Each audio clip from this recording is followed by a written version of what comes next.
Ujanja ni kupata taarifa kutokea Chris Media 24 na wajanja wamesubscribe Chris Media 24, wameshetani au notification kwa taarifa mbalimbali, burudani, michezo na mengineyo kibao kutokea duniani kote. So tunakukusanyia hapa na tunakufikishia kwa ubora zaidi.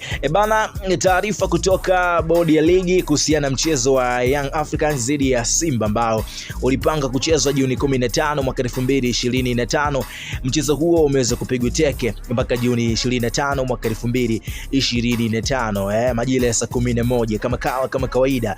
Sasa taarifa kutoka bodi ya ligi inasema bodi ya ligi kuu Tanzania yani TPLB imesogeza mbele mchezo namba 184 wa ligi kuu ya NBC klabu ya Young Africans na klabu ya Simba ambao ulipangwa kufanyika kwenye uwanja wa Benjamin Mkapa Juni 15 mwaka 2025 kuanzia 11 kamili za jioni.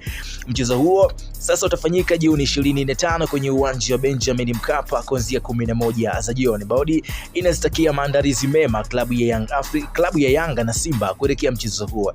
Imetolewa na idara ya habari mawasiliano TPLB. So bana, kwa wale wote ambao walikuwa excited kuweza kuona Juni 15 wanashuhudia dabi ya gani inakuwa tofauti kwa sababu imesogezwa mbele mpaka tarehe 25. Sasa mimi tunatakiwa kusubiri tuweze kuona nini ambacho kinakwenda kujiri baada ya hapa, kwa sababu kwenye hii taarifa hakuna sababu ambazo zimeweza kutajwa na kuainishwa nini ambacho kimeweza kupelekea mchezo huu kuweza kuahirishwa. So ila kubekia na Chris Media 24.